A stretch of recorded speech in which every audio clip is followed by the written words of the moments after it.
પાછલા પાને ખાલી વિગત આપી છે એ ખાલી તમે વાંચી જજો કે આ પ્રમાણેના કામ થતા નથી પણ બતાવ્યા છે કે આ 15 દિવસમાં કામ થાય થઈ જશે. રેડી? એ તમે સમજી લેજો.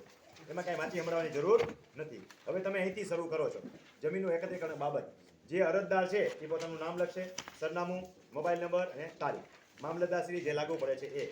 વિષય ખેતીની જમીનની એકત્રીકરણ કરવા બાબત.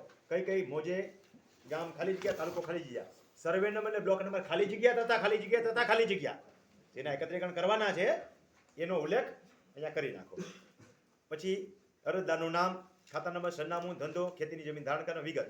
હવે જે તમારે કરવાનું છે મેં તમને સમજાવી દીધા. જો એ પણ છે સર્વે નંબર નાખી દો બધાય, દરેક સર્વેનું ક્ષેત્રફળ નાખી દો, દરેકના સત્તા પ્રકાર એક સરખા જોવા જોઈએ. એ બતાવશો એટલે ખ્યાલ આવી જશે કે સત્તા પ્રકાર કેવા હકથી જમીન ધારણ કરેલ છે.